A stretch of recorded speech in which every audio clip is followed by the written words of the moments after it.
बंदी छोड़ सतगुरु रामपाल जी परमेश्वर जी की जय हो।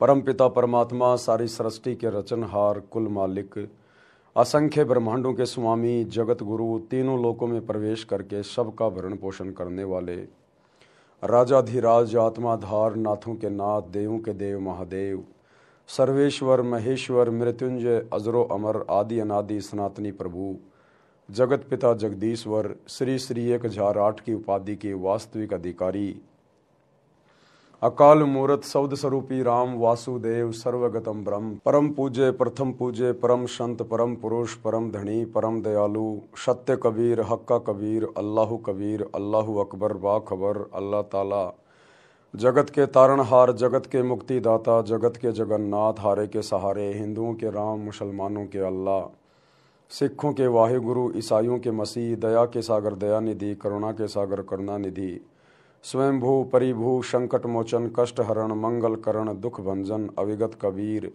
निर्विकार निर्विषम परमात्मा अलय अलेख सतगुरु आदि अनादि सतगुरु असली मर्यादा पुरुषोत्तम असली राम असली कृष्ण असली घनश्याम असली मुरारी राजाओं के राजा महाराजाओं के महाराजा शहनशाहों के शहनशाह सम्राटों के सम्राट भगवानों के भगवान अल्लाहों के अल्लाह प्रभुओं के प्रभु मसीहाओं के मसीह सच्चे वाहे गुरु बाबाओं के बाबा पीरों के पीर सेठों के सेठ जगत सेठ सावड़सा सेठ सर्वगुण संपन्न अनंत कोटि कलाओं के स्वामी अनंत कोटि ब्रह्मांडों के नायक योगियों में महायोगी ध्यानियों में महाध्यानी सिद्धों में परम सिद्ध ज्ञानियों में तत्वज्ञानी ब्रह्म ज्ञानी महाज्ञानी परम ज्ञानी सर्वश्रेष्ठ ज्ञानी विज्ञानी युवा कबीर समरथ कबीर असमवात अमित ओजा सच्चे रहनुमा करीम अल्लाह सुभान अल्लाह दुनिया के अंतिम पैगंबर 8 सितंबर 1951 से गांव धनाना जिला सोनीपत हरियाणा भारतवर्ष की पावन भूमि पे प्रकट रियल कल की भगवान श्री नारायण साकार हरि श्री बाबा साहेब नूर अनंत परमात्मा संत श्रोमणी सतगुरु रामपाल जी परमेश्वर जी के चरण कमल में साध संगति से जुड़े हुए देश विदेश से आप और हम सभी सत्सेवक भाई बहनों का अनंत कोटि दंडवत प्रणाम। सत्साई भाई और बहनों, दया परम पिता परमेश्वर जी की सतगुरु रामपाल जी भगवान की जिनके शुभ आशीर्वाद से विशेष आशीर्वाद से आप और हम सभी सत्सेवक भाई बहन इस तत्व ज्ञान को आधार बनाकर भक्ति मार्ग पर मोक्ष मार्ग पर दृढ़ता के साथ निरंतर आगे की ओर बढ़ रहे हैं।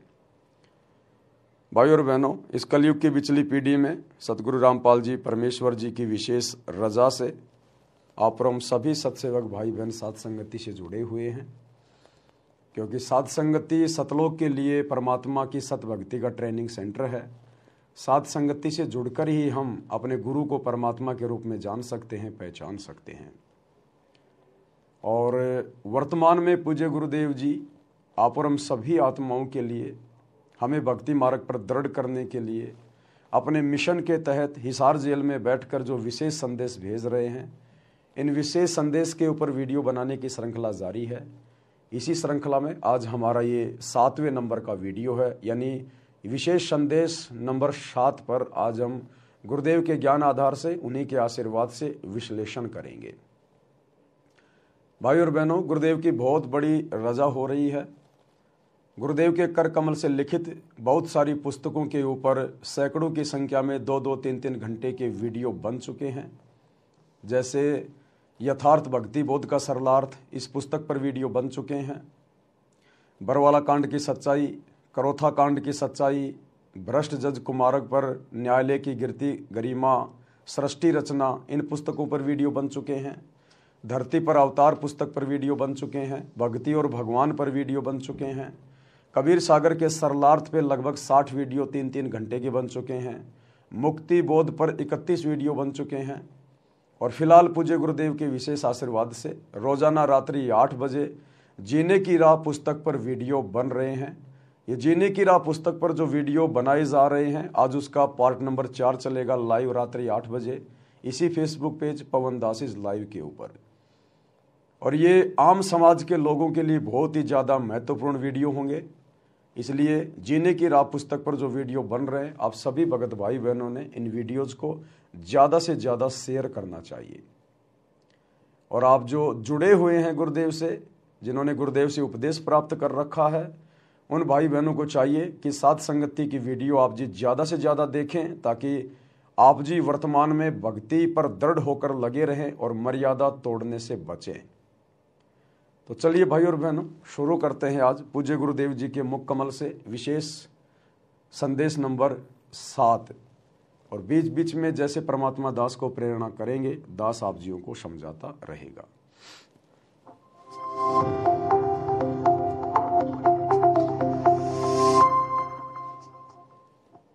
सत साहिब। बंदी छोड़ सतगुरु रामपाल जी भगवान की जय हो। हमें हमारे पूज्य गुरुदेव जब भी सत साहिब बोले तो हमने सत साहिब का जवाब सत साहिब में नहीं देना है, केवल उनके नाम का प्यारा सा जयकारा लगा देना है। जय बंदी छोड़ की जय हो परमात्मा की, या फिर बंदी छोड़ सतगुरु रामपाल जी भगवान की जय हो। हाँ, यदि हमारे भगत भाई बहन हमारे को सत साहिब बोले तो हम प्यार से सत साहिब का जवाब सत साहिब में दे सकते हैं, लेकिन गुरु को सत साहिब का जवाब सत साहिब में नहीं दिया जाता है। जिस प्रकार यदि आपके पिता आपसे हाथ मिलाना चाहें तो आप जी हाथ नहीं मिलाओगे अपने पिता से, आप उनके चरण छुओगे जैसे पहले हम छुआ करते थे, या हाथ जोड़ के झुक के आप उनको प्रणाम करोगे कि प्रणाम पिताजी। इसी प्रकार सतगुरु रामपाल जी हमारे आत्मा के पति हैं, हमारे पिता हैं, परमेश्वर हैं। और सत साहिब का जवाब सत साहिब में अपने बाप को नहीं दिया जाता है, अपने बाप के पैर छुए जाते हैं, दंडवत किया जाता है। तो जब भी हमारे गुरुदेव कभी सत साहिब हमें बोलें तो हमने तुरंत दंडवत प्रणाम करना है, यदि भी हमारे सामने है तो। यदि सामने नहीं है तो फिर हमने उनके नाम का जयकारा लगाना है कि बंदी छोड़ सतगुरु रामपाल जी भगवान की जय हो। सतगुरुदेव की जय। बंदी छोड़ कबीर साहिब जी की जय। बंदी छोड़ गरीबदास जी महाराज जी की जय। स्वामी राम देवानंद जी गुरु महाराज जी की जय हो। इसके बाद जब भी हमारे गुरुदेव जयकारे लगाते हैं, हमारे गुरुदेव बहुत सारे जयकारे लगाते हैं, क्योंकि परमात्मा पे कोई कर्म लागू नहीं होता इस काल के लोक में। कर्म आप और हम जीव आत्माओं के ऊपर लागू हैं, इसलिए हमने केवल पतिव्रता पद पे रह के भक्ति करनी है। एकमात्र जयकारा हमने अपने गुरु जी का ही लगाना है और किसी का नहीं लगाना। तो आपने नोटिस किया होगा, जब भी गुरुदेव तीनों समय की आरती हमें सिखाने के लिए कि आरती कैसे की जाती है, जिसके वीडियो रिकॉर्ड कर रखे हैं, जब भी गुरुदेव तीनों समय की आरती में बोलते हैं तो सबसे पहले जयकारे लगाते हैं। कोई भी सत्संग करते हैं सबसे पहले बहुत सारे जयकारे लगाते हैं, गरीबदास जी का, स्वामी रामानंद जी का, बहुत सारे धामों का। लेकिन आपने नोट किया होगा, और तो सभी जयकारे गुरुदेव लगाते हैं, लेकिन एक जयकारा हम सभी भगत भाई बहन लगाते हैं, और वो है अपने गुरु जी का जयकारा। और जब हम गुरु जी का जयकारा लगाते हैं तो गुरु जी चुप हो जाते हैं, और जब गुरु जी जयकारे लगाते हैं तो हम भगत भाई बहन चुप रहते हैं। क्या मतलब है इसका? इसका मतलब ये है कि बाकी जयकारे तो गुरु जी लगा रहे हैं, और जब गुरु जी का जयकारा लगाने का समय आता है तो हम सभी भाई बहन चुप हो जाते हैं, हम केवल अपने गुरु जी का ही जयकारा लगाते हैं। तो भक्तों ने केवल अपने गुरु का ही जयकारा लगाना होता है, इसलिए गुरु जी हमसे और कोई जयकारा नहीं लगवाते। बाकी सारे जयकारे गुरुदेव स्वयं लगाते हैं। गरीबदास जी की जय, स्वामी राम देवानंद जी की जय, फलाने धाम की जय, सर्व धर्मों की जय, सर्व भक्तों की जय, धर्मी पुरुषों की जय, श्री काशी धाम की जय। सारे जयकारे गुरुजी लगाते हैं। केवल एक जयकारा जब गुरुजी के नाम का जयकारा लगाने का समय आता है तो गुरुजी चुप हो जाते हैं। यानी भक्तों ने केवल अपने गुरु का ही जयकारा लगाना होता है। यदि आपने किसी और का जयकारा लगाया, क्योंकि गुरु यानी परमात्मा, और परमात्मा के अलावा सभी जीव हैं, और जीव का जयकारा लगाने का मतलब है उसकी पूजा करना, पतिव्रता धर्म से नीचे गिरना। क्योंकि जयकारा लगाना, दंडवत प्रणाम करना, ये सब पूजा में आते हैं। पूजा में तो पूजा हमने केवल अपने गुरु की करनी है, किसी और की नहीं। तो जयकारा भी हम केवल अपने गुरु जी का लगाएं, बाकी और किसी का ना लगाएं। छोड़ सतगुरु रामपाल जी भगवान की जय हो। सर्व संतों की जय, सर्व भक्तों की जय, धर्मी पुरुषों की जय, श्री काशी धाम की जय, श्री सुडानी धाम की जय, श्री क्रोथा धाम की जय, श्री बरवाड़ा धाम की जय। सत साहिब। गरीब नमो नमो सत्य पुरुष को नमस्कार गुरु की नहीं। सुर नर मुनिजन साधु संतों सर्वसदी। सतगुरु साहिब संत सब दंडवतम प्रणाम। आगे पीछे मध्य हुए किनको पूर्व। कबीर सतगुरु के उपदेश का सुनिया एक विचार।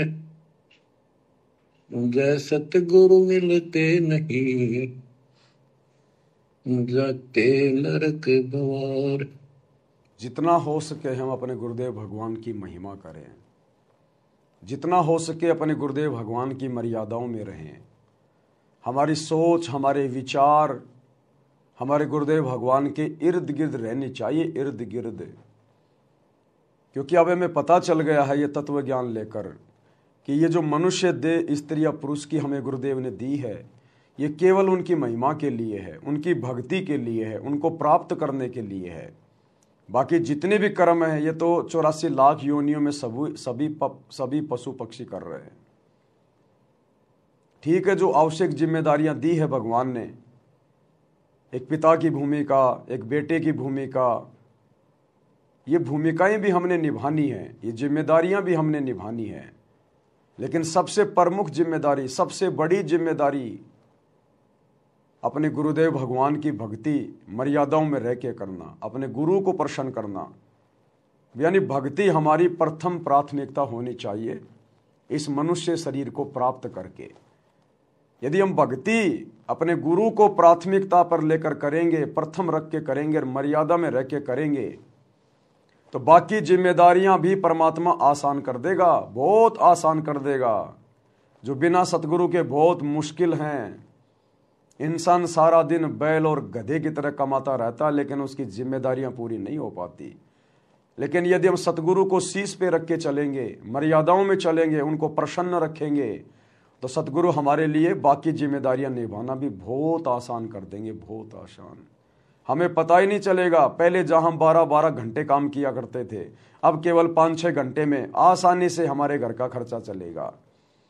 क्योंकि एक तो सतगुरु ने वैसे ही हमारी बुराइयां छुड़वा कर, नशा छुड़वा कर, ये फालतू के रीति रिवाज, परंपरा, त्योहार, ब्याह शादी छुड़वा कर हमारा 80% खर्चा और सिरदर्द तो वैसे दूर कर दिया।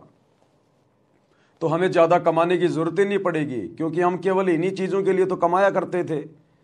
कभी महीने में 2 बार किसी की शादी आ गई, वहाँ कपड़े लेके जाने हैं, किसी का जन्मदिन आ गया, किसी का भात आ गया, किसी का छूचक आ गया, पता नहीं क्या क्या दुनिया भर के प्रोग्राम, कभी होली, कभी दिवाली, कभी मकर संक्रांति, कभी क्या आ गया। तो इन दुनिया भर के आडंबरों में हम अपना व्यर्थ का पैसा जो पसीना बहा बहा के कमाया करते थे वो बर्बाद करते रहते थे। अब गुरुदेव ने हमें तत्व ज्ञान देकर तमाम प्रकार की बुराइयों से, रीति रिवाजों से, परंपराओं से दूर कर दिया है। तो हमारी 80% टेंशन, सिरदर्द, खर्चा तो वैसे गुरु ने कम कर दिया। तो भला हम ज़्यादा कमाने की जरूरत क्या पड़ेगी। अब जो समय हमारा गुरुदेव ने बचाया है, उस समय को हम परमात्मा की भक्ति में लगाएं। तीनों समय की आरती को हम विधि विधान से करें, समय निकाल के करें, पुस्तक को हाथ में लेके करें। हमने उस पुस्तक का पाठ करना होता है, वो पाठ करने के लिए दिए भगवान ने। इन मोबाइलों में तो आरती केवल गुरुदेव ने इसलिए डाली है ताकि हमें पता चले कि आरती हमने कैसे करनी है, कहाँ पर क्या बोलना है, इसलिए। और गुरुदेव ने खुद आरती की पुस्तक हाथ में लेकर और आरती करके हमें ये दिखाया कि जैसे मैं अपने मुंह बोले गुरु के सामने आरती कर रहा हूँ, इसी प्रकार तुमने भी इस पुस्तक को हाथ में लेकर मेरी तरह और इसी प्रकार से अपने मुख से आरती करनी है, तब इसका पाठ समझा जाएगा। और भक्ति बोध जो पुस्तक है तीनों समय की आरती वाली, उसमें सबसे ऊपर लिखा है मूल्य, और मूल्य की जगह लिखा है नित्य नियम पाठ। अगर हम इस पुस्तक को हाथ में लेके रोजाना तीनों समय की आरती का पाठ करते हैं तो समझो हम अपने गुरुदेव भगवान को इस पुस्तक की कीमत अदा कर रहे हैं, अन्यथा हम उनके साथ में धोखा कर रहे हैं। यदि हम चलते फिरते, खाते पीते, उठते बैठते, मोबाइल में जेब में डाल के आरतियां कर रहे हैं ये मोबाइल से आरती करना केवल विशेष परिस्थितियों के लिए है या फिर उन भगत भाई बहनों के लिए है जो अनपढ़ हैं, जो नेत्रहीन हैं, ज़्यादा बुजुर्ग हैं, ये उनके लिए है। बाकी आत्माओं के लिए परमात्मा ने हमें विधि बता दी और हमें पुस्तक दे दी है। तो जब तक हम विधि विधान से आरतियां नहीं करेंगे, और सुमरण की भी परमात्मा ने विधि बताई, ये खाते पीते उठते बैठते नहाते धोते, ये केवल शुरुआत के लिए हैं। जब हम भक्ति से जुड़ते हैं तो शुरुआत में हमने चलो कोई बात नहीं, इतना ज्ञान नहीं होता, हम गुरुजी की मर्यादाओं को इतना विशेष नहीं समझ पाते ज्ञान के कारण, तो जैसे भी चलते फिरते खाते नहाते धोते आते जाते मंत्र हम करते रहते हैं, वो भी करने हैं। लेकिन उसके बाद गुरुदेव ने सत्संग में बताया कि आपने विशेष तौर पर सुरती नृत्य मन और पवन के साथ ध्यान लगाकर आपने मंत्र करने पड़ेंगे। कुछ समय निकालिए, इस परमात्मा की भक्ति को प्रथम महत्व दीजिए। एकांत में बैठ के 10 मिनट 5 मिनट शांति से ध्यान लगाकर क्या मंत्र ले रहा हूं, क्या छोड़ रहा हूं, हम इस प्रकार से ध्यान से मंत्र करेंगे सुरती नृत्य से, तब ये मंत्र अपना विशेष काम करेंगे। जब तक जो सिरिंज है, सिरिंज इंजेक्शन, जब तक इंजेक्शन के माध्यम से दवा अंदर नहीं जाएगी तो रोगी स्वस्थ कैसे होगा? जब दवा अंदर जाएगी तभी तो रोग कटेगा। तो जब तक हम सुरती नृत्य से ध्यान से मंत्र जाप नहीं करेंगे, भक्ति को प्रथम महत्व नहीं देंगे, थोड़ा अपने आप को शांति में नहीं लेके आएंगे, तब तक भक्ति हमारे अंदर कैसे प्रवेश करेगी? और भक्ति प्रवेश नहीं करेगी तो हमारे अंदर परिवर्तन कैसे होगा, हम भगत कैसे बनेंगे? तो इन बातों का भी हमने ध्यान रखना है। तो इन समस्त बातों को ध्यान में रखने के लिए गुरुदेव कह रहे हैं कि सतगुरु के उपदेश का और लाया एक विचार, और जय सतगुरु मिलते नहीं हम जाते नरक द्वार। अगर हमें ऐसा सतगुरु ना मिलता, ऐसा अनमोल ज्ञान प्रदान ना करता, ऐसी अनमोल भक्ति ना देता, तो आज हमारी क्या हालत होती? बाकी दुनिया वाले देख लो, आए दिन अखबार में क्या आता है, छोटे से जमीन के टुकड़े पे झगड़ा हो गया, लड़ाई हो गई, सर फूट गया, परिवार के 2 व्यक्ति मर गए, गाड़ियां एक्सीडेंट हो रही है, लोग गाड़ियों में मर रहे हैं, कट रहे हैं, किसी की आंख फूट गई, किसी का हाथ कट गया, सारा दिन भाग दौड़, एक पैर भी इंसान का टिकता नहीं है, दुनिया भर की टेंशन सारा दिन दिमाग में लाद के चलता है, रात को नींद भी ढंग से नहीं ले पाता, सुबह उठते फिर वही प्रक्रिया। तो सतगुरु से उपदेश लेने के बाद हमें किस कदर आत्मिक शांति प्राप्त हुई है, हमें कितना आनंद महसूस हो रहा है, हमें वास्तव में जीने का आनंद सतगुरु की शरण में आने के बाद हुआ है। और जब ऐसे गंदे लोक में सतगुरु हमें भक्ति देकर इतना आनंद दे सकता है, तो सोचो फिर सतगुरु का सतलोक क्या होगा, जिसके बारे में सतगुरु दिन रात गुण गाते हैं, उसकी महिमा करते हैं और हमें वहां चलने के लिए प्रेरित करते रहते हैं कि बच्चों सतलोक चलो, वहां के सुख अखंड हैं। यहाँ पर ब्रह्मा विष्णु महेश को भी वो सुख नहीं है जो सतलोक में तुम्हारे चरणों में पड़े रहते हैं। 4 माया 4 दास, मालिक की वाणी है, 4 मुक्ति जहां चंपी करती माया होरी दासी, और दास गरीब अभय पद परसै वो मिले राम अविनाशी। तो हमने कुछ देर सतगुरु के सत्संगों पर सत्संग सुनने के बाद हमने थोड़ा विचार भी करना चाहिए, चिंतन मनन भी करना चाहिए, अपने जीवन में हो रहे परिवर्तन को भी देखकर गुरुदेव का धन्यवाद करना चाहिए कि परमात्मा हम पशुआजन जीव थे और आपने हमारे को इंसान बनाया, इंसान से देवता बनाया, और अब तो आपने देवताओं से भी ऊपर की कैटेगरी में लाके खड़ा कर दिया। क्योंकि देवता तो झूठ भी बोलते हैं, देवताओं में राग द्वेष ईर्ष्या मान बढ़ाई लड़ाई झगड़ा सब कुछ है, देवता राज्य प्राप्ति की इच्छा चाहते हैं, लेकिन आज आप और हमारी परमात्मा ने वो सारी इच्छाएं मेट दी। सतगुरु मिले तो इच्छा मेटे, पद मिल पद समाना। आज हम देवताओं से भी कई गुना उच्च कोटि की आत्माएं बन चुकी हैं। इस कदर परिवर्तन गुरुदेव ने हमारे अंदर कर दिया है। कीट न जाने भृंग को गुरु कर ले आप समान। तो कब गुरु ने हमें अपने जैसा बना लिया हमें पता भी नहीं चल रहा। लेकिन ये परिवर्तन उन्हीं आत्माओं में होता है जो आत्माएं अपने गुरु को अपना इष्ट मानकर, परमात्मा मानकर, संसार से पीठ फेर कर और संघर्ष करते हुए भक्ति मार्ग पर दृढ़ता के साथ आगे की ओर बढ़ते हैं।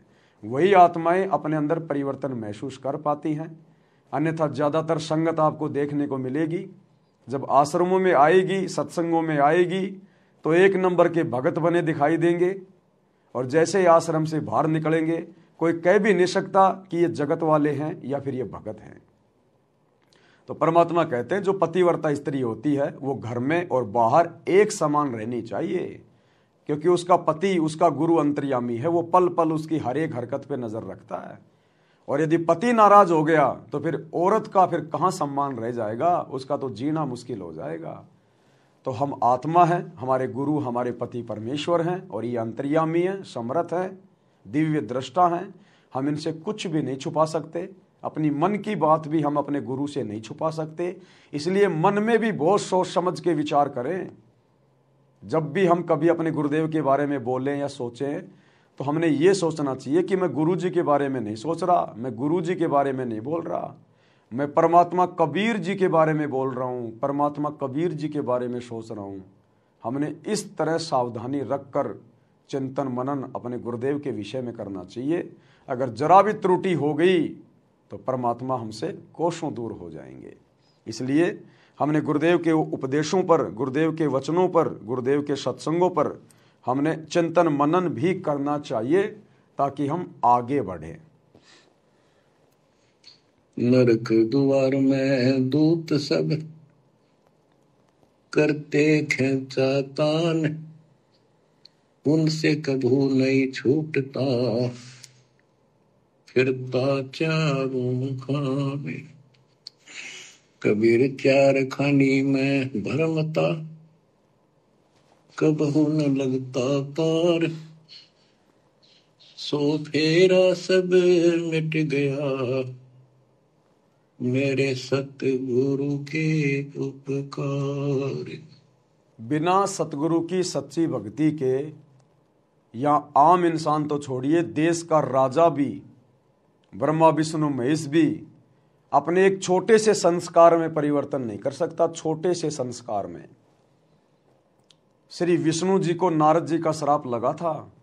ये 3 लोक का भगवान अपने उस प्रारब्ध में परिवर्तन नहीं कर पाया।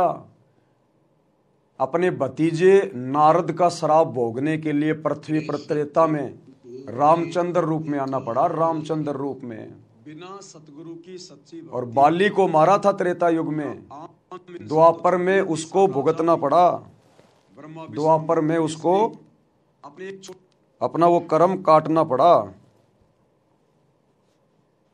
आज पता नहीं भाई और बहनों, स्पीकर डबल डबल बोल रहा आज। तो बिना सतभक्ति के 3 लोक के भगवान भी अपने प्रारब्ध का कर्म नहीं काट सकते, संस्कार नहीं काट सकते, इनको भी भोगना पड़ता है। फिर आम व्यक्ति की भला क्या औकात। इसलिए हमने अपने गुरुदेव के सत्संगों पर हमने विचार करना चाहिए कि मेरे गुरुदेव भगवान ने किस कदर मेरे कर्म काट दिए हैं। तो इस प्रकार हमने अपने गुरुदेव भगवान का धन्यवाद करना चाहिए, चिंतन मनन करना चाहिए कि परमेश्वर आपकी शरण में आए बिना यहाँ की जो परम शक्ति है, ब्रह्मा विष्णु महेश है, वो भी अपने कर्म नहीं काट सकते। और आपने परमात्मा हमें अपनी शरण में लेकर हमारे जन्म जन्मांतरों के कर्म काट दिए, युगों युगों के पाप कर्म काट दिए। हम 84 लाख योनियों में जाने थे, वहाँ कष्ट उठाने थे। हे परमात्मा, आपने अपनी शरण में लेकर हमें गधे कुत्ते सूअर बनने से बचाया। हमारे भाग्य में ना जाने आगे क्या क्या संकट थे, क्योंकि ये कलयुग चल रहा है। इस समय केवल हमारे पाप कर्म बचे हुए थे, पुण्य हम पहले के युगों में खा चुके थे, खर्च कर चुके थे, और पाप कर्मों के कारण ना जाने क्या क्या दुख हमारे ऊपर आने थे। लेकिन आपके शरण में आने के बाद आपने हर प्रकार से हमारे पाप कर्मों का सत्यानाश कर दिया। कबीर जब ही सतनाम हृदय धर्यो भयो पाप को नाश, और जैसे चिनगारी अग्नि की पड़े पुराने घास। तो ऐसे दीन दयाल सतगुरु की हम जितनी महिमा करें, जितना गुणगान करें, उनके सत्संगों पर हम जितना चिंतन मनन करें, बार बार उनका धन्यवाद करें, उतना ही कम है। जय जय सतगुरु मेरे की, जय जय सतगुरु मेरे की,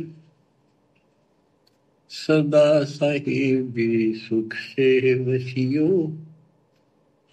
अमरपुरी के डेरे की। जय जय सतगुरु मेरे की, जय जय सतगुरु मेरे की, सदा साहिबी सुख से वसियो, सतलोक के डेरे।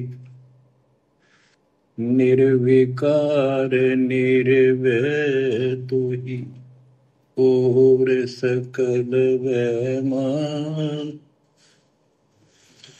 वेदी साधो और सकल वैमान, सब पर तेरी साहिबी, सब पर तेरी साहिबी, तुझ पर साहिब नाम, निर्विकार निर्भय।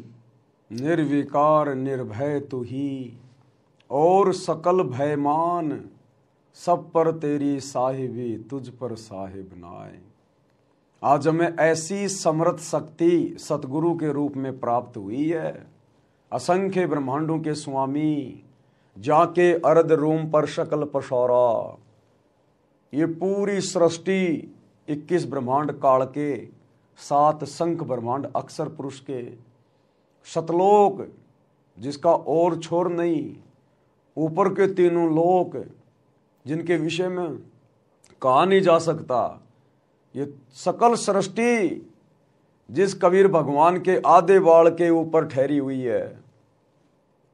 ऐसा समर्थ परमात्मा जो आज हमें सतगुरु के रूप में प्राप्त हो गया, जहाँ के अर्ध रूम पर शकल पसारा, ऐसे पूर्ण ब्रह्म हमारा। तो आप और हम कितने सौभाग्यशाली हैं। ये निर्विकार परमात्मा है, निर्भय है, निडर है। इनके अलावा सृष्टि में सब जीव हैं, जो भी देव महादेव हैं, और वे सभी भयभीत रहते हैं। देवता राक्षसों से भयभीत रहते हैं। देवताओं का राजा इंद्र 24 घंटे भयभीत रहता है, कहीं राक्षस हमला करके राज्य ना छीन लें, कहीं पृथ्वी पर कोई मेरा इंद्र का पद प्राप्त करने योग्य कोई तप ना कर रहा हो, कोई भक्ति ना कर रहा हो। ब्रह्मा विष्णु महेश दुखी, हमेशा भयभीत।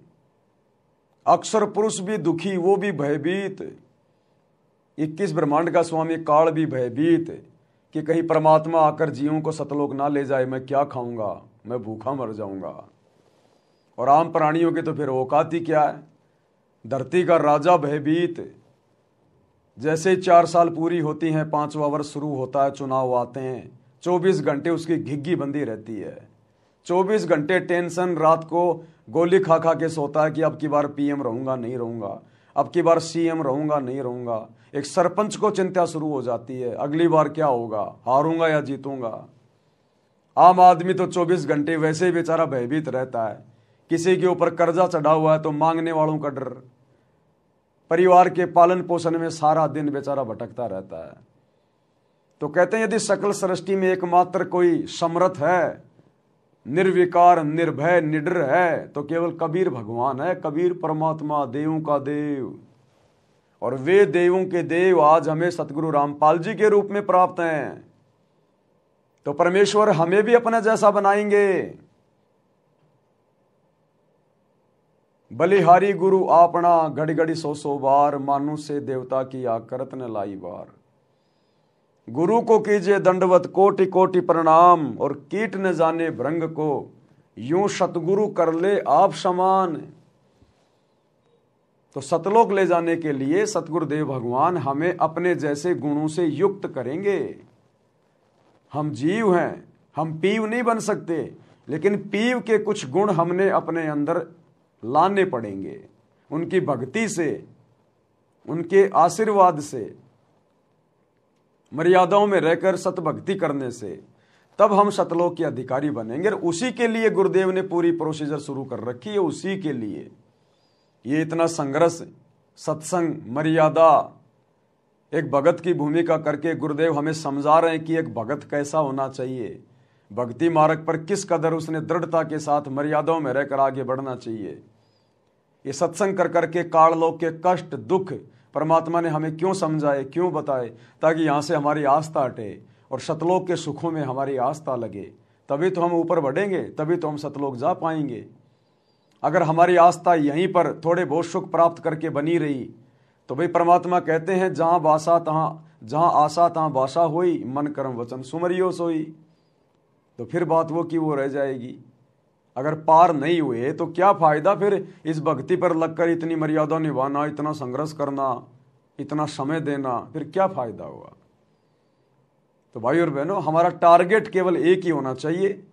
चाहे आप धरती पर राजा बन जाएं इस भक्ति से, चाहे आप महाराजा बन जाएं, चाहे आपको कितने सुख हो जाएं, लेकिन हम रोज 1 या 2 बार अवश्य चिंतन करें कि मेरा टारगेट क्या है, मेरा मकसद क्या है, मैं भक्ति कर क्यों रहा हूं।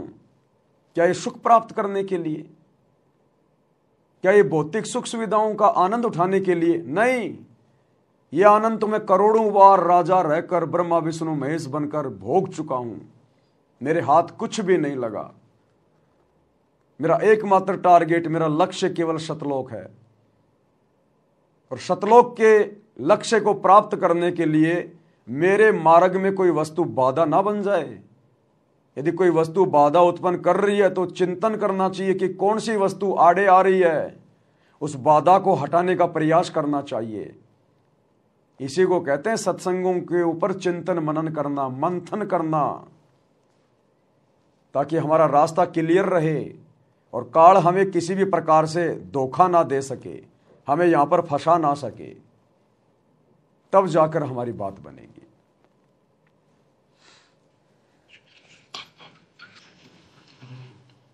परमपिता परमात्मा कबीर जी की असीम कृपा से बच्चों, आपका जन्म ऐसे शुभ समय में हुआ है अब के आपका असल जन्म का भी कष्ट कट जाएगा। ये लोक अच्छा नहीं है, यहाँ कोई भी चीज सुख वाली नहीं है। आज हमने ये काल के द्वारा हमें मूर्ख बना कर रखा हुआ है, भूल भुलैया कर रखी है, संपत्ति संतान रूपी खिलौने देकर हमें रोक रखा है, एक वश लालच ला रखा है। 1 मिनट में कहता तो मर जाएगा, क्या खिलौने टूट जाएंगे, फिर टक्कर मार करवाएंगे। ये गंदा लोग है। हम अपनी गलती से यहाँ फंसे आकर के आपने सृष्टि रचना के अंदर पढ़ा और सुना है कि हम सतलोक में रहते थे, वहां कोई कष्ट नहीं था। जब इंसान को कोई कष्ट नहीं होता फिर इसको बकवाद भाती है ये आत्मा। जब इंसान को कोई कष्ट नहीं होता है तब उसको बकवाद भाती है, बकवाद। तो ये बहुत ही विचारणीय पॉइंट है। जब इंसान को सुख होता है, कोई दुख नहीं होता है, तो फिर उसको बकवाद भाती है, मन बकवाद करेगा। तो भाई और बहनों, हम जो भक्ति कर रहे हैं सतगुरु की, ये भक्ति तो सुख देगी देगी। गुरुदेव कहते हैं यदि आपने आम का पौधा बीजा है तो वो बड़ा होकर आम देगा ही देगा। तो इस भक्ति से आप और हमें सुख होंगे। परमात्मा कहते हैं 2, 4, 5 वर्ष, कम से कम 5 साल आप इस भक्ति को दीजिए, जल्दी ना कीजिए। धीरे धीरे रे मनवा धीरे सब कुछ होए, माली सींचे 100 घड़ा समय आए फल होए। गुरुदेव कहते हैं बच्चों, आप जल्दबाजी ना करना। तुम्हारे पास पाप कर्मों का ढेर लगा हुआ है, इस बात का तुम्हें नहीं पता, सतगुरु को पता होता है कि जुगन जुगन के पाप सब और जुगन जुगन के मैल, जानत हो जगदीश तुम हम जोर किए बदफैल। ये परमात्मा युगों युगों से हम पाप कर्म करते हुए आ रहे हैं, बदफैल यानी कुकर्म करते हुए आ रहे हैं। राजा महाराजा बनकर, शिकारी बनकर, पारदी बनकर, कसाई बनकर, 2 नंबर के काम करके, चोरी करके, डकैती करके, जारी करके। हम युगों युगों से यही पाप कर्म करते हुए आ रहे हैं और हमारे संचित पाप कर्मों का ढेर लगा हुआ पहाड़। तो सतगुरु को इस बात का पता है। जब मरीज हॉस्पिटल में जाता है तो डॉक्टर को पता होता है कि ये कितना बीमार है और कैसे इसका इलाज करना है। मरीज ने फिर जल्दबाजी नहीं करनी चाहिए यदि डॉक्टर की शरण में चला गया तो सतगुरु को पता है कि हम कितने पाप कर्मों से ग्रस्त हैं। हमारे पाप कर्मों का ढेर है, ढेर। तो धीरे धीरे परमात्मा इसको काटेगा और यहां भी हमें धीरे धीरे परमात्मा सुख देगा हमारी भक्ति से ही। पाप कर्म भी हमारी भक्ति से कटेंगे, सुख भी परमात्मा हमें हमारी भक्ति से देगा। लेकिन शुरुआत में हम भक्ति पर लगें, टिक सकें, इसलिए शुरू में गुरुदेव अपनी तरफ से, अपने आशीर्वाद से, अपने कोटे से हमें थोड़ी बहुत राहत देता है ताकि हमें विश्वास हो कि हाँ ये भक्ति सही है, मेरा ये काम बन गया। तो भक्ति पर लगते ही शुरुआत में जो हमारे काम बनने शुरू हो जाते हैं, कोई स्वस्थ हो जाता है, किसी का कारोबार ठीक ठाक चल पड़ता है, तो वो उसकी भक्ति के कारण नहीं चल रहा, वो सतगुरु ने अपनी तरफ से ऐड दी है, अपनी तरफ से राहत दी, आशीर्वाद दिया है ताकि इसको विश्वास हो इस भक्ति पर और ये भक्ति शुरू करे। फिर आगे चलकर धीरे धीरे फिर हमने समझदार बनकर फिर हमने मर्यादा में रहकर भक्ति करनी पड़ती है। जिस प्रकार गवर्नमेंट किसी के कारोबार के लिए शुरुआत में सब्सिडी देती है, उसको मदद दे देती है, लेकिन बाद में उसने खुद ही अपना धंधा करना होता है, हमेशा गवर्नमेंट सब्सिडी नहीं देगी। तो गुरुदेव भक्ति की शुरुआत में हमारे को सब्सिडी देते हैं, आशीर्वाद देते हैं विशेष, ताकि हम भक्ति पर टिकें। तो जैसे जैसे हमारे को 4-5 साल इस भक्ति पर होंगी, फिर हमारे घर में, हमारे काम धंधे में, हमारे शरीर में बरकत होनी शुरू हो जाएगी और हमें सुख होंगे। और फिर परमात्मा का नियम है कि जैसे जीव सुखी होगा, काल अपना दाव खेलेगा। फिर ये इंसान बकवाद करना शुरू कर देता है, नए नए कारोबार खोलना शुरू कर देता है। पहले बीमार था, परेशान था, भगवान के आगे हाथ जोड़ता रहता था, कहीं बकवाद नहीं करता था। स्वस्थ होने के बाद फिर ये रिश्तेदारियों में घूमने लग जाएगा, ब्याह शादी में घूमने लग जाएगा, यार दोस्तों के साथ में घूमने लग जाएगा। तो फिर ये मन बकवाद की ओर लेके जाएगा। तो परमात्मा हमें समझा रहे हैं कि जब ये जीव सुखी होता है तो ये बकवाद की ओर चलता है, ये नियम है। तो हमने इस बात का भी ध्यान रखना है भक्ति करते करते, भले हम कितने सुख प्राप्त करें, भले हम कितने सुखी हो जाएं, लेकिन गुरुदेव के इन वचनों को नहीं भूलना चाहिए। और हमने अपनी औकात में रह के, अपनी हद में रह के, अपने पुराने दिनों को याद करके कि सतगुरु के मिलने से पहले मेरा क्या जीवन था, जानवर की तरह था मैं, कोई मांगने पे भी उधार पैसे नहीं देता था। फिर तू आज किन के जाके बीच में बैठ रहा है? जो लोग उस समय तेरी शक्ल नहीं देखना पसंद करते थे, 1 रुपया तुझे कोई उधार नहीं देता था, आज स्वस्थ होने के बाद, सुखी होने के बाद तू उन्हीं दुनिया वालों में जाके बैठ रहा है, भगवान के महत्व को धीरे धीरे भुला रहा है। फिर ये काल का दाव लगना शुरू हो जाता है। इसीलिए तो परमात्मा कहते हैं, दुनिया से ती दोस्ती पड़े भजन में भंग, भाई एका एकी राम से या साधु के संग। भले हमारा कोई कितना ही प्यारा मित्र को ना हो, भले हमारा कोई कितना ही प्यारा रिश्तेदार क्यों ना हो, परमात्मा कहते हैं यदि आपको काम है तो जाइए, फालतू में बैठकर बकवाद ना कीजिए। गांव में कोई ताश खेल रहा है, 4 आदमी बैठ के आपस में निंदा चुगली कर रहे हैं, भगत ने उनके बीच में जाके नहीं बैठना चाहिए। वहां परमात्मा दुखी होता है, नाराज होता है। इसलिए हमने इन बातों का ध्यान रखना है और गुरुदेव के प्रत्येक वचन को आधार बनाकर भक्ति करनी है। ये सारी बातें परमात्मा हमें सत्संगों में समझा चुके हैं, जिनको हमने सीरियस लेके नहीं सुना। अब परमात्मा साथ संगति के माध्यम से एक बार रिवीजन करवा रहे हैं कि हमने किस प्रकार से अपनी भक्ति को सफल करना है। कबीरा दुनिया से ती दोस्ती, ओए भजन में भंगे, एका एकी राम से है कैसा धोखे संगे। बिना सत्संगी के पास बैठने में भी आपको पाप लगेगा, आपका भजन भंग हो सकता है। बिना सत्संगी के पास बैठने से भी आपका भजन भंग होगा, क्योंकि जिसको सत्संग प्राप्त नहीं, जिसको गुरु प्राप्त नहीं, वो तो बकवाद करेगा, इधर उधर की बातें उठा के बताएगा। अरे आज उसके साथ ये हो गया, अरे उसने तो सत्यानाश कर दिया, अरे वो ऐसा गंदा आदमी है, और भाई क्या हालचाल है, पता नहीं दुनिया भर की बातें शुरू कर देगा। तो वो हमें विचलित कर सकता है यदि आपको ज्ञान नहीं है तो। और जिसको ज्ञान नहीं होगा वही तो जगत वालों में जाके बैठेगा। अन्यथा जो समझदार होगा, जिसको ज्ञान होगा, गुरु वचन का पता होगा, सत्संग सुने होंगे, वो जगत वालों के बीच में क्यों बैठेगा फालतू में। भगत को तो समय नहीं होता। तो मालिक कहते हैं बिना सत्संगी के पास बैठने से भी पाप लगेगा, पाप। तो भैया हम तो अपने पाप कर्म कटवाने के लिए भक्ति कर रहे हैं, पाप जमा करने के लिए थोड़ी कर रहे हैं। अभी आपने 2 दिन पहले देखा गोहाना जाट महासभा, सोनीपत की गोहाना जाट महासभा, जिसकी धर्मशाला का 5वां फ्लोर सतगुरु रामपाल जी के दोनों बेटों ने भगत समाज के ज्योति पाठ और दान के पैसों से 1 करोड़ रुपए से बनवाया। समाज के साथ यारी निभा रहे हैं। और कल उसका उद्घाटन था, वीडियो दास ने रात को बनाया था, आप लोगों के पास पहुंच गया होगा। किस प्रकार गुरुदेव के दोनों लड़के और सैकड़ों की संख्या में बड़े बड़े भगत उस जाट धर्मशाला का उद्घाटन कर रहे हैं। उद्घाटन, अरे गुरुजी ने तो हमें अपने घर का भी उद्घाटन करने के लिए मना किया है, ना करना ना किसी से करवाना।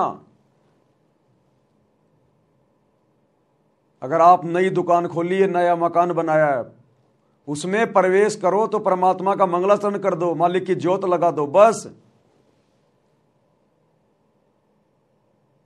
अब वो जाट समाज के लोग, उन्होंने तो बीजेपी के नेताओं को बुलाया, इधर से संत रामपाल जी के दोनों बेटों को बुला लिया। अब बेटे अकेले थोड़ी जाएंगे, सैकड़ों भक्तों को साथ में ले लिया। और वहां पर गुरुजी के दोनों लड़के जगत वालों से अपने गले में फूलों की माला डलवा रहे हैं, अपना स्वागत करवा रहे हैं, खुद भी दूसरों के गलों में फूलों की माला डाल रहे हैं और कह रहे हैं हम 30 साल से भक्ति कर रहे हैं, 30 साल से। जबकि गुरुजी ने सतनाम के नियम नंबर 4 में स्पष्ट मना कर रखा है कि भगत ने अपने गले में ना तो माला डलवानी है, ना किसी के गले में माला डालनी है। माला डालने का मतलब है पूजा, और भगत कभी अपनी पूजा नहीं करवा सकता।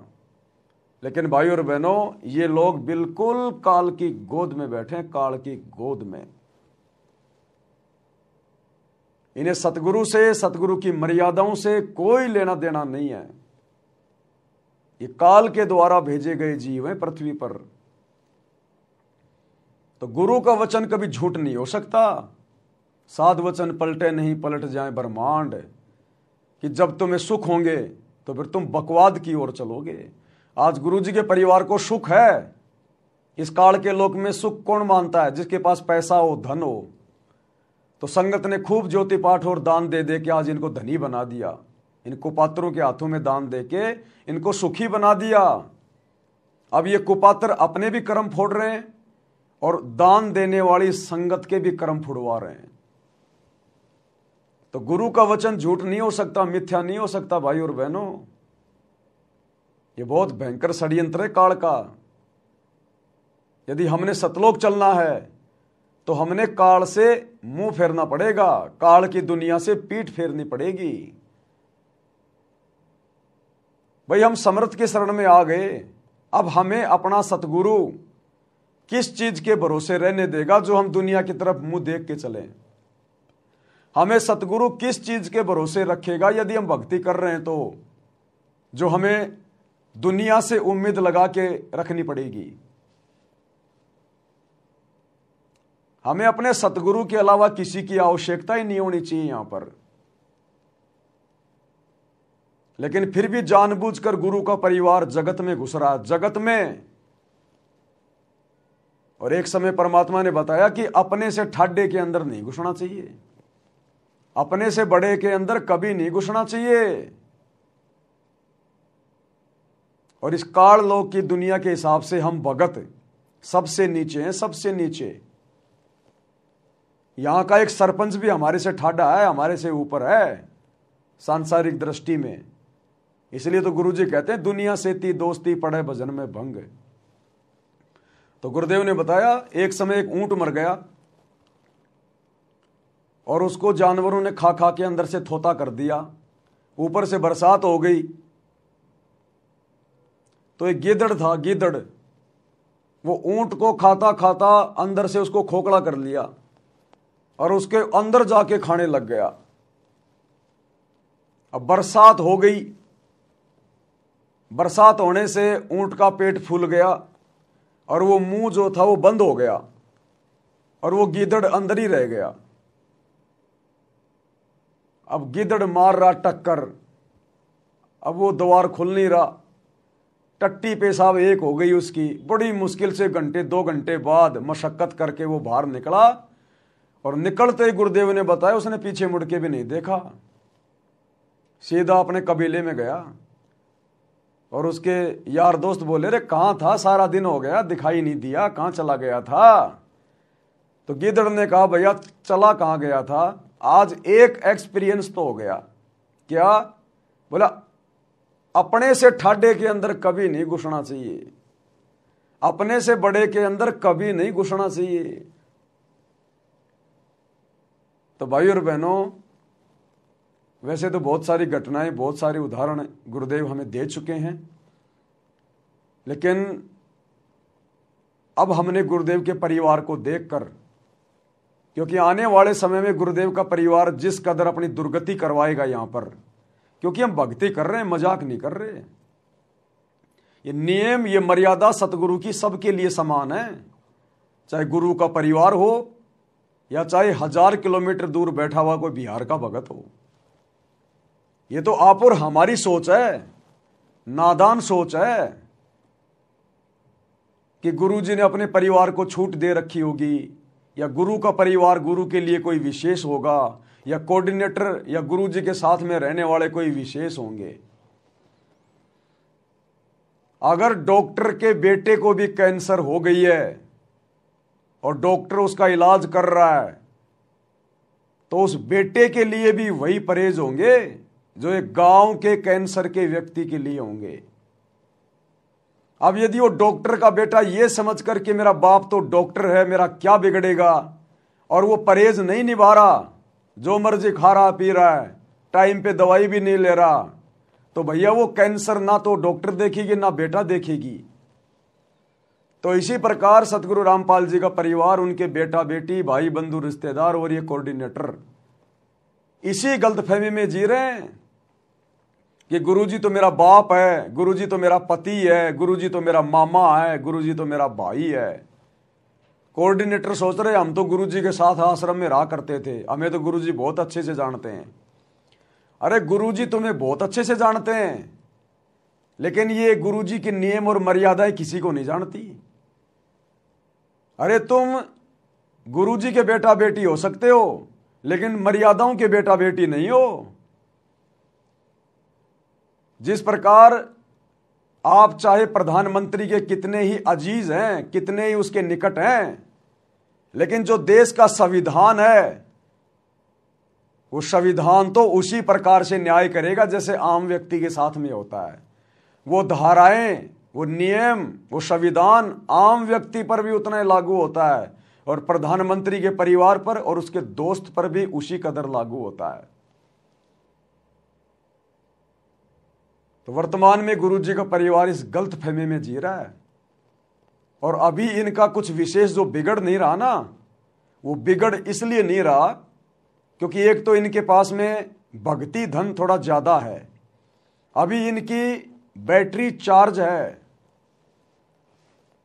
और जिस दिन ये बैटरी डिस्चार्ज हो जाएगी, क्योंकि मर्यादा वर्तमान में है नहीं, नाम सबके खंडित हैं, दिन ब दिन उल्टे काम कर रहे हैं, तो भगवान से पंगा लेने वालों की बैटरी भी बहुत जल्दी डिस्चार्ज होती है। यदि गुरु के पास में रहने वालों की बैटरी जल्दी चार्ज होती है तो गुरु की मर्यादाएं तोड़ने से फिर उनकी बैटरी भी बहुत जल्दी डिस्चार्ज होती है। तो युग परिवर्तन बहुत निकट है।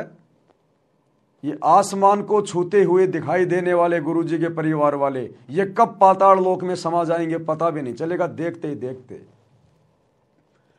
तब पता चलेगा संगत को और इनको कि हमने मर्यादाओं के साथ में खिलवाड़ करके कितना बड़ा जुल्म किया था। और तब पता चलेगा कि ये गुरु समदृष्टि है, समदृष्टि। ये अपनी किसी भी आत्मा में कोई भेदभाव नहीं करता। तो भाई और बहनों, हमने इन घटनाओं से भी शिक्षा लेनी है। जिस कदर काल प्रेरणा से गुरु को और भक्ति को हल्के में लेकर, मर्यादाओं को हल्के में लेकर, जिस कदर गुरु का परिवार आज काल की गोद में बैठकर तांडव मचा रहा है, भक्ति और भगवान को हल्के में ले रहा है। इसलिए परमात्मा कहते हैं जरा सा सुख होता है ये मन बकवाद की तरफ दौड़ता है, बकवाद की तरफ है। तो भक्ति करते करते हमने गुरु के इन वचनों को विशेष तौर पर ध्यान रख कर आगे बढ़ना है। हे भगवान, हे गुरुदेव, कहीं ये मन मेरे साथ में कोई धोखा ना कर दे, कहीं मेरे साथ में कोई खेल ना खेल जाए। रोजाना रात्रि को सोने से पहले आपने चिंतन करना चाहिए, आज पूरे दिन मैंने क्या किया, मैंने कोई मर्यादा तोड़ने वाला काम तो नहीं कर दिया, मेरे से ऐसी कोई छोटी मोटी गलती तो नहीं हो गई। एक बार हमने रात्रि को सोते सोते या सोने से पहले या बिस्तर पर लेटे लेटे 5 मिनट हमने अपने पूरे दिन की जो क्रिया है उसके ऊपर हमने चिंतन करना चाहिए कि आज मेरे से कोई स्वतंत्र कर्म तो नहीं हो गया, मेरे से कहीं कोई मर्यादा में उक चूक तो नहीं हो गई। अगर हुई है जाने अनजाने में तो परमात्मा से नाक रगड़ रगड़ के क्षमा याचना करनी चाहिए। तब हमारी भक्ति सफल होगी। जब हम अपने अतीत को देख के चलेंगे और भविष्य की चिंता रखेंगे कि हमने तो सतलोक जाना है, यहां नहीं रहना, हमने यहां पर पांव फंसा के नहीं रखना, हम सैकड़ों बार करोड़ों बार कोटि जन्म तू राजा की ना मिटी न मन की आशा, भाई सुरपति दुखिया भूपति दुखिया रंक दुखी जो है बपरीती हो।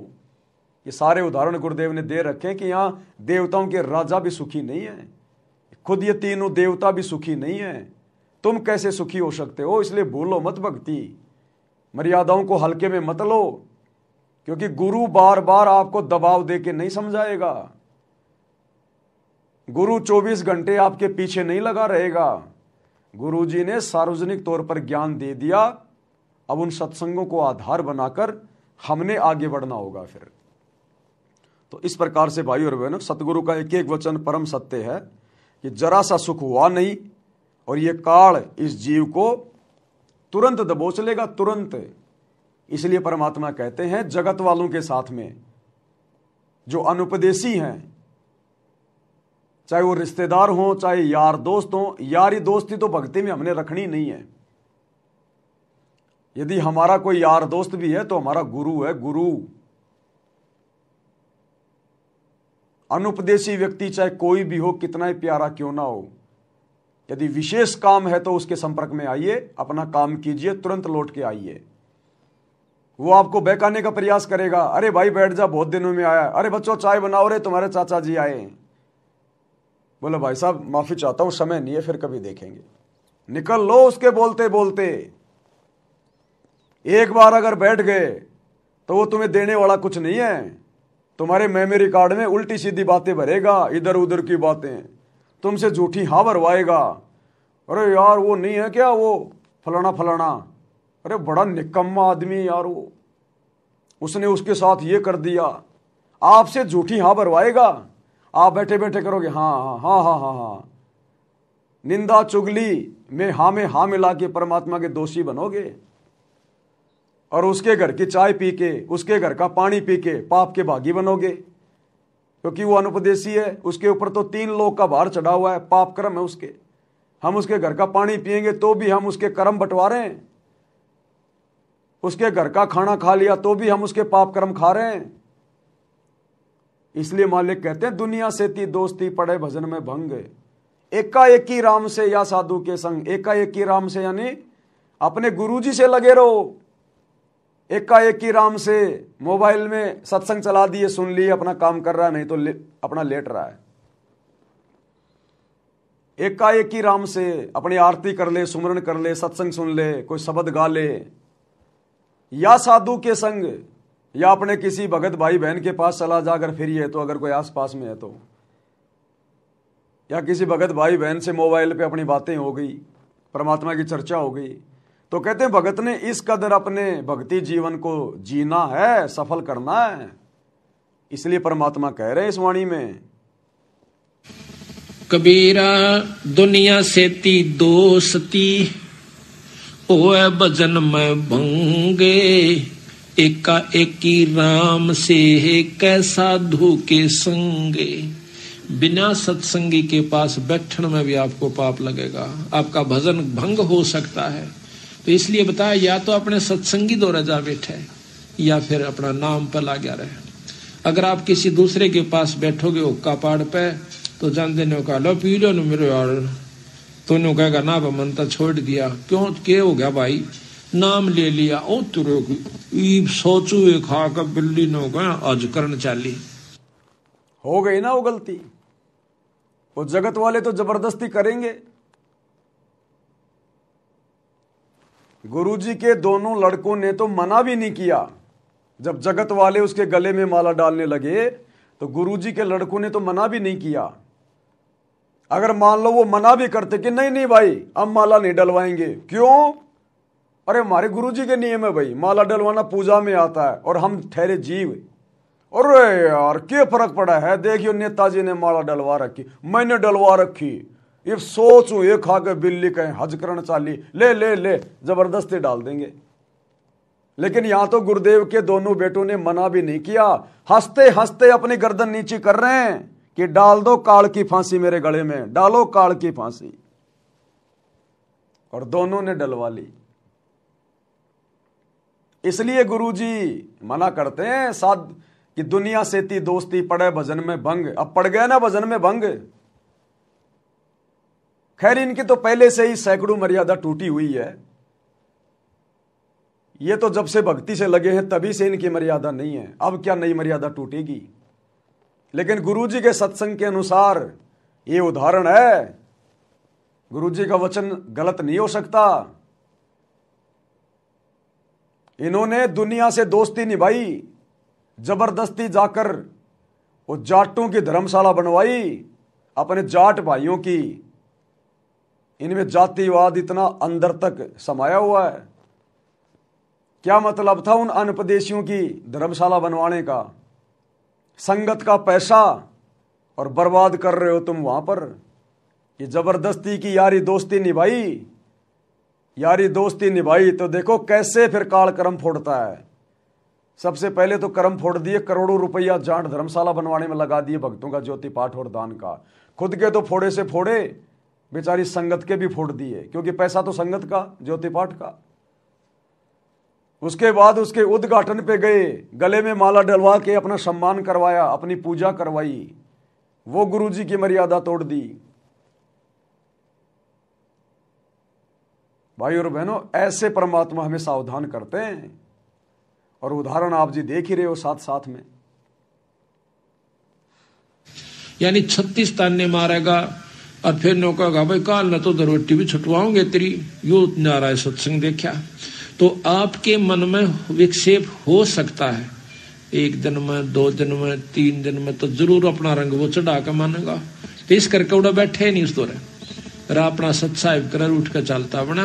कोई प्रेमी दौरा बैठे, प्रेमी नहीं है तो अपनी कैसेट ला ले, कैसेट भी नहीं है तो अपना नाम सुमन लाग जा, खेत में चला जा, घूमे जा, भजन करे जा, अपना डोला पर हंडे जा, वैसे बैठ के कर ले जा, डेके में धूप में कोठड़े का गए अपनी चारपाई ना के।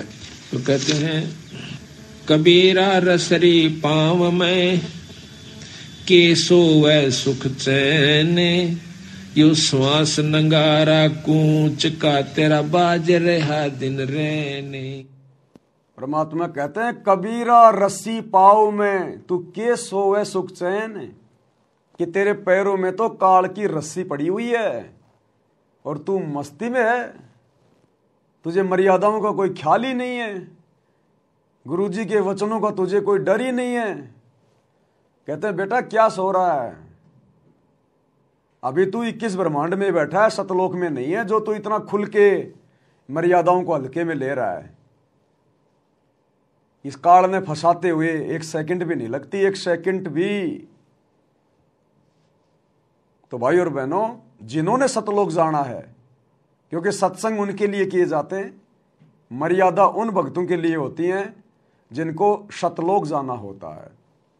तो जिन भगत भाई बहनों ने सतलोक जाना है, वास्तव में अगर प्रधानमंत्री भी आपके घर पे आके आपको दंडवत प्रणाम करे और कहे कि भाई मैंने बीड़ी पीनी है, माचिस नहीं मिल रही है, एक माचिस दे दे, बोलो भैया खाना तैयार है, नहीं तो करवा देंगे, भोजन भंडारा करना तो कर ले, और माचिस के लिए भाई साहब दोबारा हमारे पैरों में मत पड़ना।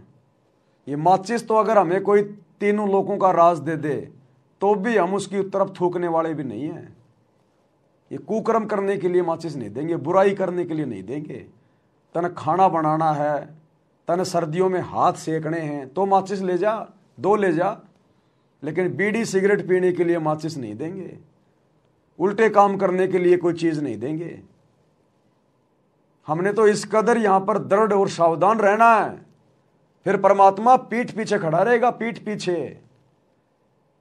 21 ब्रह्मांड का काल भी हमारा बाड़ बाका नहीं कर सकता, फिर यहां की शक्तियों की तो औकात क्या है? क्योंकि हमारे को समर्थ का साथ है, सबका रिमोट समर्थ के हाथ में, वहीं जाम कर देगा वहीं। जैसे गरीबदास जी एक समय अपने घोड़े को लेके और कहीं जा रहे थे, तो रास्ते में उनका घोड़ा बिदक गया, घोड़ा बिदक गया उनका।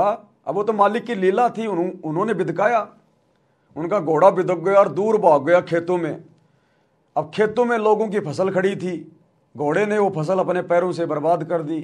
गांव वाले ले लेके लठ आ गए और गरीबदास जी को मारने के लिए लकड़ी ऐसे लगाने लगे।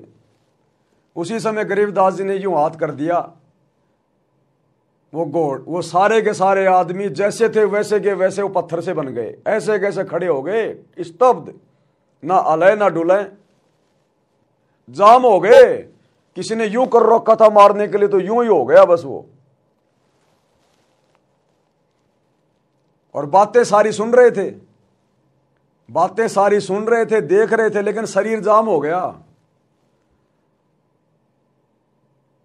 थोड़े दिन बाद में गरीबदास जी ने उनको ढीला किया, बोला भाई मुझे क्यों मार रहे थे, मैंने क्या बिगाड़ दिया तुम्हारा? बोले महाराज जी, बाद में तो पता चल गया कि ये तो कोई शक्ति है। बोले महाराज जी आपका घोड़ा हमारी फसल नष्ट कर रहा था। अरे तो जानवर फसल नष्ट कर रहा था, ये इंसान थोड़ी है, जानवर है, गलती हो भी जाती है, इसका मतलब तुम इतनी बड़ी सजा दोगे, किसी को जान से मारोगे? बोले जी गलती हो गई। बोला मुझे ये बताओ, इस खेत में इस फसल से पहले तुमने कौन सी फसल जो है वो बीज रखी थी? बोला जी हमने, बोला इसमें तमाकू बीज रखी थी, तमाकू।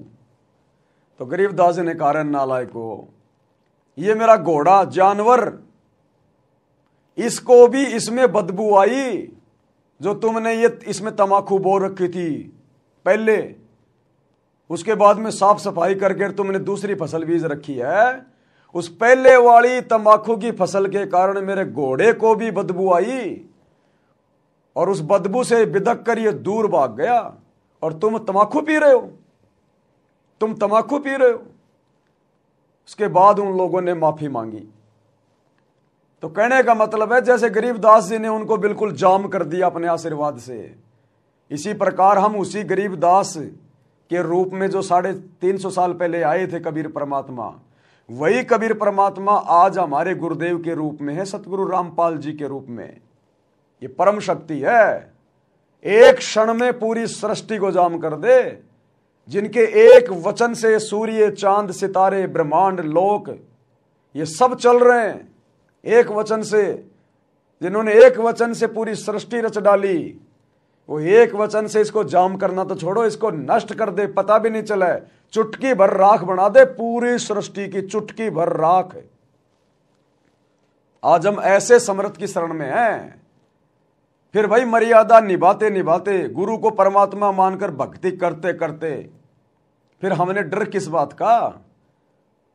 अगर हम सच्चाई के लिए संघर्ष कर रहे हैं तो हमारा बाप हमारे साथ में है पल पल। साईं की तरह जो बच्चा गऊ की नजर में, यूं साईं को संत, भक्तों के पीछे फिरे भगत वत्सल भगवंत। जैतू चाले एक कदम में चालूं कदम 60, और जैतू हो जा काठ का मैं हो जाऊं लोहे की लाठ। तो फिर हमने डरने की क्या जरूरत है? हम किसी का बुरा करते नहीं, अपनी तरफ से गलती करते नहीं, और भक्ति कर रहे हैं समर्थ की, तो फिर हमने घबराने की जरूरत क्या है? अरे यहां तो अगर कोई किसी मुख्यमंत्री का रिश्तेदार है, किसी प्रधानमंत्री का रिश्तेदार है, वो भी शेर खान बन के घूमता है, शेर खान, जबकि लेना एक न देना दो उसके पास में। बस इसी बात को लेकर कि मेरा मामा सीएम है, ओ मेरा ताऊ जी विधायक है, इसी बात को लेकर वो फूले फिरते हैं। पुलिस वालों से भी पंगे लेने से नहीं डरते वो। अब बताओ ये यहां के सीएम पीएम उस परम शक्ति के आगे क्या है? कुंभकर्ण के आगे चींटी, कुंभकर्ण के आगे जैसे चींटी है ना, ऐसे समर्थ परमात्मा सतगुरु रामपाल जी भगवान के आगे यहां के सीएम पीएम है, ब्रह्मा विष्णु महेश हैं। और आज हम उस समर्थ शक्ति की डायरेक्ट शरण में,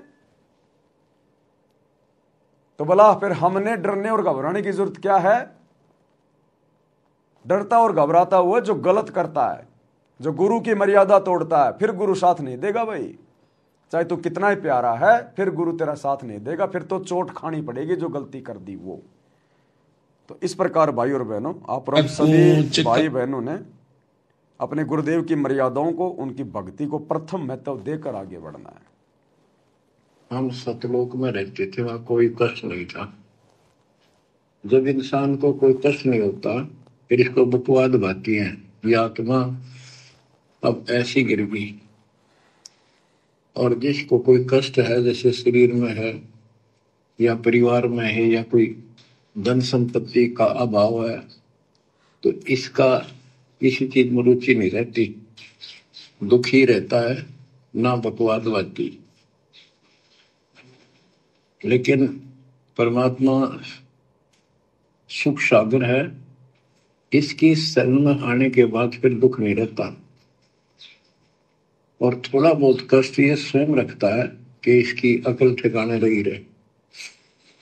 थोड़ा बहुत कष्ट गुरुदेव कह रहे हैं ये परमात्मा खुद भी रखता है। इसलिए जो भगत भाई बहन नाम उपदेश लेने के बाद भी अगर किसी कारण से किसी कष्ट में हैं, कोई परेशानी है, कोई बाधा है, तो उन भगत भाई बहनों ने मन में शंका उत्पन्न नहीं करनी चाहिए, शुक्र मनाना चाहिए कि मैं आध्यात्मिक डॉक्टर की शरण में हूं और डॉक्टर को पता है कि मेरा रोग क्या है, कब कटेगा, कैसे कटेगा। तो ऑपरेशन जारी है, इलाज जारी है, हमने डॉक्टर की रजा में राजी रहना चाहिए। यदि किसी का कष्ट इतना जल्दी हल्का नहीं हो रहा है तो इसमें भी गुरु जी की विशेष दया, विशेष रजा है। यदि आप मर्यादा में हैं, आपने विशेष कोई ऐसी मर्यादा नहीं तोड़ी है, देखो मर्यादा तोड़ेंगे तो कष्ट ऑटोमेटिक आएंगे, वो तो हमारी अपनी गलती के आएंगे। और यदि मर्यादाओं में रहते रहते भी यदि आपके ऊपर कष्ट है भक्ति करते करते भी, तो फिर ज्ञान को आधार बना के उस कष्ट को हल्का किया जाएगा कि मेरे गुरु जी को पता है कि ये मेरा कष्ट उन्होंने कब काटना है। वो अंतर्यामी है, उसको मेरे भविष्य का पता है, वो तो मुझे आज ही सुखी कर दे, आज ही।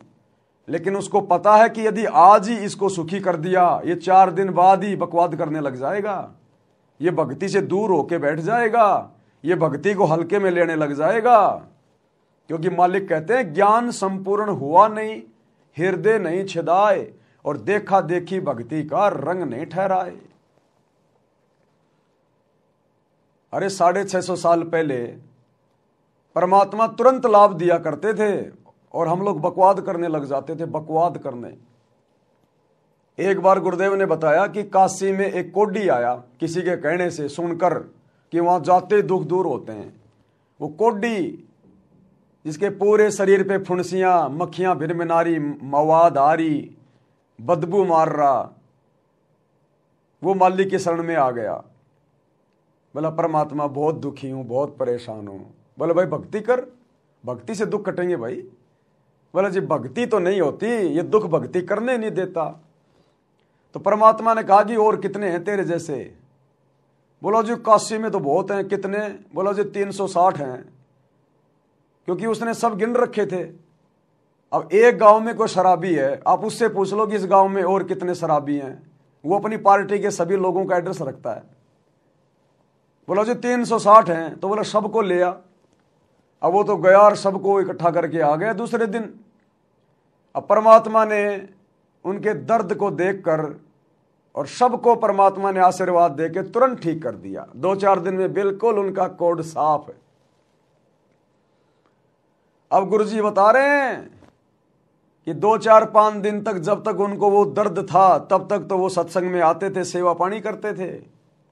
और जैसे उनका वो रोग ठीक हुआ बिल्कुल स्वस्थ, उसके बाद तो कोट पैंट पहन के आने लगे, बढ़िया बढ़िया कपड़े पहन के, और जवाई की तरह आके बैठने लगे सत्संग में। और कोई कह दे रहा भगत जी वह सेवा कर ले, क्यों तू कर ले। इसलिए सतगुरु रामपाल जी भगवान को पता है, क्योंकि 650 साल पहले यही भगवान आया था। और ये हम नीचों की हर प्रकार की हरकतों से, गलतियों से, हमारी आदतों से परिचित है। इसलिए वर्तमान में ये परमात्मा जानबूझ के हल्का फुल्का कष्ट रखता है। अब वो कष्ट इसलिए भी रखता है कि हो सकता है अभी हमें ज्ञान नहीं है। अगर सुखी कर दिया तो बिना ज्ञान के हम गफलत करना शुरू कर देंगे, और परमात्मा चाहता नहीं कि मेरे बच्चे मेरे से दूर हो जाएं। इसलिए वो अभी आपको पूरा सुख नहीं दे रहा, हल्का फुल्का दुख दे के रख रहा है, ताकि ये सत्संग में आता रहे दुख के बहाने। या फिर परमात्मा को पता है इस बात का कि इस आत्मा के पाप कर्म कितने हैं और किस प्रकार से इसका इलाज करना है। क्योंकि हॉस्पिटल में जाने के बाद तो डॉक्टर को पता चलता है कि सर्दी जुकाम किसको है, कैंसर जैसा रोग किसको है। तो भाई सर्दी जुकाम वाला तो 4 दिन में भी ठीक हो जाएगा, और कैंसर वाले को भैया 2 साल भी लग सकती हैं। अब वो ये ना कहे कि देखो जी वो मरीज मेरे साथ में आया था, वो तो 4 दिन में छुट्टी लेके गया, मेरे को 2 साल हो गई, काहे का डॉक्टर है। अरे भैया उसको रोग भी तो हल्का था, उसके पाप कर्म भी तो हल्के थे, और तेरे नालायक युगों युगों के पाप कर्म जमा हो रहे हैं, युगों युगों के पाप कर्म।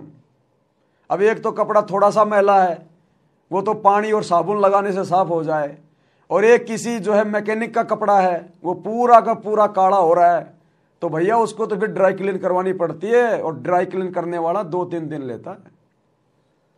तो कहने का मतलब है इन सभी उदाहरणों को ध्यान रखकर, चाहे हम सुखी हैं चाहे हम दुखी हैं, यदि ज्ञान समझ में आ गया कि धरती पर इस ज्ञान से बढ़कर ज्ञान नहीं, और इससे बढ़कर कोई मोक्ष मार्ग नहीं, और गुरु से बढ़कर कोई परमात्मा नहीं, तो फिर हमने अपने गुरु की रजा में राजी रहना चाहिए कि परमात्मा दास ने स्वयं को आपके चरणों में समर्पित कर दिया है। हे मालिक, मैं आपका मरीज, जन्म और मरण का रोगी, आप मेरे डॉक्टर। परमात्मा जैसा आप चाहो वैसा करना। यदि मैं बकवाद भी करूं तो परमात्मा मेरी मन की बातों को ना सुनना, आप अपने दास की मन की बातों को ना सुनना, परमात्मा नजरअंदाज कर देना। जैसा आप चाहो परमात्मा वैसे ही अपने दास को भक्ति पे रखो। तो सतगुरु भगत की इस प्रकार की सोच से कि इसने दुखी होते हुए और अपने गुरु में कोई दोष पैदा नहीं किया, उल्टा अपने गुरु जी से प्रार्थना कर रहा है, मिन्नतें कर रहा है, तो गुरु फिर प्रसन्न होगा, और प्रसन्न होगा तो गुरु तुम्हारी सोच भी बदल देगा, गुरु तुम्हारे दुखों को सुखों में बदल देगा। और जो कष्ट तुम्हारा 2 साल बाद कटना था, परमात्मा उसको साल भर में काट देगा, साल भर में। तो इसलिए हल्के फुल्के दुख परमात्मा खुद भी जानबूझ के रखता है। खुद परमात्मा कहते हैं अपनी वाणी में कि भाई सुख के माथे पत्थर पड़ो जो नाम हृदय से जाए, और बलिहारी उस दुख के ऊपर जो पल पल नाम रटाए। कि भगत ने तो उस दुख के ऊपर दुखी नहीं होना चाहिए, ज्ञान को आधार बना के चिंतन करना चाहिए कि ये मेरे ऊपर जो दुख है ना, ये मेरे से भक्ति करवा रहा है, भक्ति। आज इस दुख के कारण मेरे को पल पल परमात्मा याद आ रहा है, पल पल। अरे एक ऐसा व्यक्ति जो कभी भक्ति करता ही नहीं, और जब वो भयंकर रूप से बुखार से पीड़ित हो जाता है या और कोई रोग हो जाता है, उसको पीड़ा होती है शरीर में, चाहे कोई भी हो, आप जी देख लेना, हे राम हे राम, हे परमात्मा, हे मालिक, हे हो दर्द हो गया, हे परमात्मा। उस पीड़ा ने उस नास्तिक आदमी को भी परमात्मा याद दिला दिया। तो इसी प्रकार भाई और बहनों, ये हल्के फुल्के जो दुख हैं, जो कष्ट हैं, ये हमें परमात्मा याद दिलाते रहेंगे। हम अपने गुरुजी के आसपास रहेंगे, अपने गुरुजी से हम जुड़े रहेंगे। और एक बार सुख हो गए ना, तो फिर उठा के बैट बल्ला, फिर वो क्रिकेट खेलने के लिए दौड़ लेगा कि अब मैं ठीक हो गया, अब मैं फटाफट दौड़ूंगा, फटाफट मैं चौके छक्के लगाऊंगा। अब उधर से फिर वो कार्ड लगा देगा चौके छक्के उसके कि हाँ बेटा, मैं भी तो इसी बात का इंतजार कर रहा था कि तू जल्दी से चौके छक्के लगाने लायक हो जा। इसलिए सतगुरु को पता है कि अगर इसको तुरंत ठीक कर दिया, अगर इस बीमारी से, इस परेशानी से, तो फिर ये काल के पाड़े में खड़े होकर चौके छक्के लगाने लग जाएगा और अपना सत्यानाश करवा लेगा। इसलिए भाई और बहनों, हमने परमात्मा की रजा में राजी रहना चाहिए। हमने गुरु की शरण ग्रहण कर ली, गुरु के द्वारा बताई गई मर्यादा और भक्ति हम कर रहे हैं, तो बाकी रोग काटना, परेशानियां ठीक करना, फिर ये गुरु के ऊपर है। आप ये ना सोचो कि गुरु जी को पता नहीं है मेरी परेशानी के बारे में। गुरु जी को तो 84 लाख योनियों में अगर किसी सूक्ष्म से सूक्ष्म अगर जीव को भी कोई प्रॉब्लम है, कोई चिंता है, परमात्मा उसकी चिंताएं भी जानता है और उसका भी समाधान करता है। फिर आप और हम तो 5-6 फुट के हैं और बोल सकते हैं, रो सकते हैं और डायरेक्ट उनकी शरण में हैं, तो क्या हमारे बारे में गुरु जानता नहीं होगा?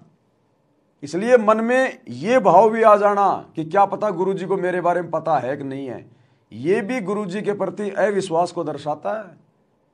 तो हमने इतना भी नहीं सोचना है, चीटी पायल बाजे पैर, सतगुरु सुनता है सब लहर। अंतर्यामी एक तुम आत्म के आधार, और जो तुम छोड़ो हाथ तो फिर मोह कौन उतारे पार। तो सतगुरु पर शौपन में भी दोष नहीं देखना है, और जिस हाल में रखे, क्योंकि भाई और बहनों, राजाओं को राज्य भी इसी ने दिया हुआ है उनके पिछली भक्ति के कारण, और भिखारियों को भिखारी भी इसी ने बना रखा है पिछले जन्मों में भक्ति ना करने के कारण। क्योंकि हर कर्म का फल यही सतगुरु देता है। हमें देते हुए दिखाई देते हैं ब्रह्मा विष्णु महेश, ये धर्मराज, देवी देवता, लेकिन असल में देने वाला यही है, क्योंकि ये भक्ति की जड़ है, जड़। और जड़ से ही पेड़ बनता है, टहनियां बनती हैं, फिर उनके फल लगते हैं। तो देने वाला यही है।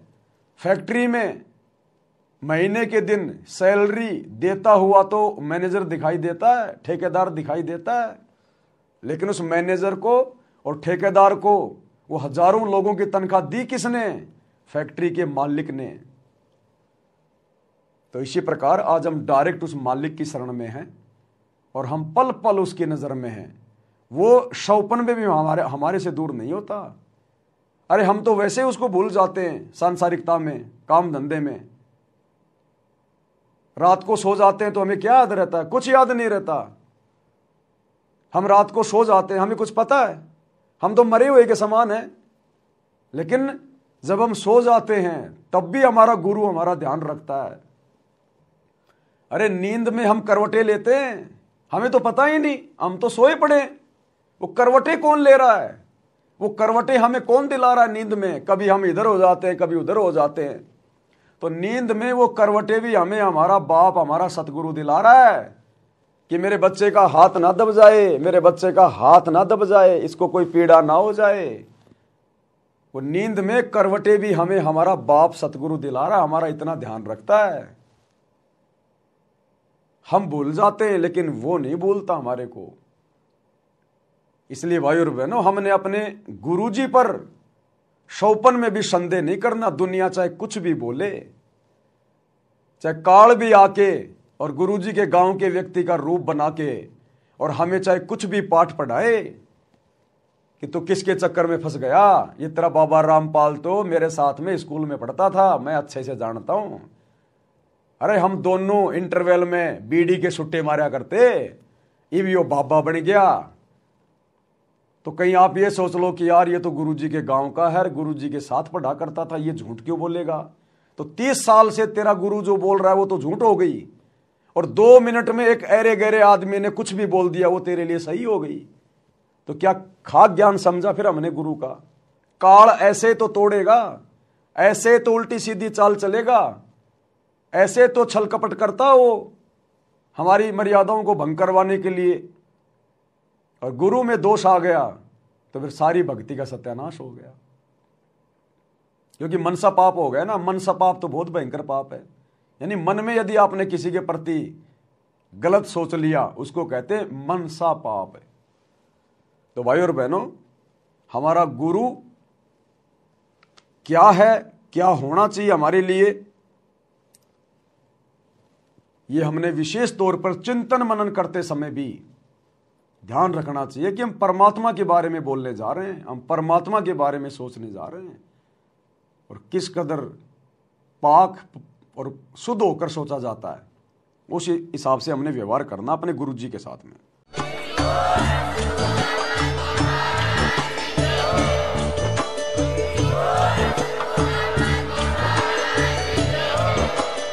भाई जो गुरु बचन पे डट गे, कट गे फंद 84 के, कट गे फंद 84 के, कट गे फंद 84 के।